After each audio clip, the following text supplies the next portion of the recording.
The classic fairy tale princesses we grew up with did not live happily ever after. Their original stories ended in starvation, mutilation, and cold-blooded murder. For nearly a century, the public has consumed a highly sanitized version of these myths. Modern studios realized early on that selling comfort was far more profitable than accurately depicting the horrors of human survival. But stories exist for a reason. By stripping the darkness out of our cultural myths, we have to ask what essential human truths we discarded along with it.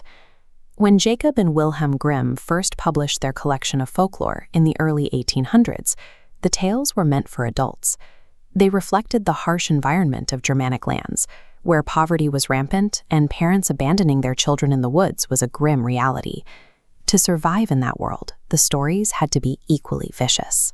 In the Brothers Grimm Cinderella, the wicked stepsisters take a knife and amputate toes and heels to fit into the golden zipper. The punishments for villains were equally visceral. Cinderella's stepsisters have their eyes pecked out by pigeons. In Snow White, the evil queen puts on red-hot iron shoes and dances until she drops dead. These authors used a specific logic. A threshold of pain anchors a moral lesson. Terror is a trigger for deeper engagement that sanitized entertainment bypasses. Confronting pillars of mortality and consequence makes the lesson indelible, forcing the audience to process cruelty's heavy cost. Eventually, modern media empires built a sanitization pipeline. They systematically identified these visceral triggers and scrubbed them from the narratives, replacing complex moral encounters with simplified recreational stories. We traded the cognitive weight of the original tales for immediate enjoyment.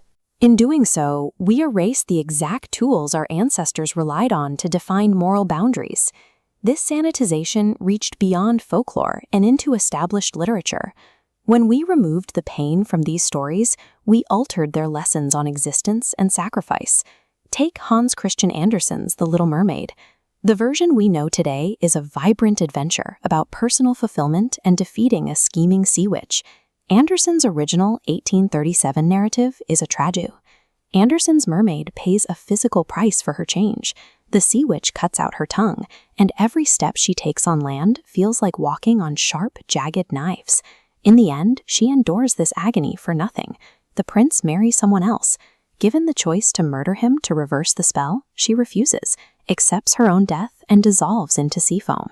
Andersen's story rewarded self-sacrifice and silent endurance with spiritual elevation. The modern retelling replaces that noble tragedy with the entitlement of a painless dream, suggesting we should achieve our desires without suffering. This pattern repeats across classic literature. In Victor Hugo's The Hunchback of Notre, Quasimodo is not welcomed into society as a hero.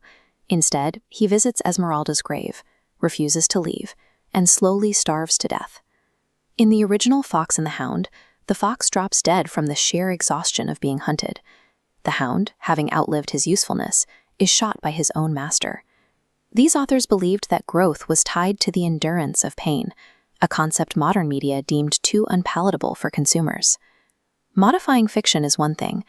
The extreme end of this sanitization pipeline occurs when the same formula is applied to actual recorded human history. The romanticized story of Pocahontas and John Smith is a fabrication. The historical Amonute was not a heroine in a romance. She was a victim of the missing and murdered Indigenous women crisis. When colonizers arrived, she was a child of roughly 9 or 10. A few years later, she was violently kidnapped and held hostage by settlers who viewed her as political leverage. During her captivity, her husband was killed. She was forced to give up her infant child, and she was sexually abused by her captors. She was converted to Christianity, renamed Rebecca, and paraded through England as a political symbol. Before she could ever return home, she died in England at the age of 20. The documented suffering of a real Indigenous woman was overwritten. In its place, we were sold a singing caricature that obscures the trauma of colonization. We have to consider where adaptation ends and the erasure of history begins. In our pursuit of happily ever after, we have prioritized our own comfort over the truth.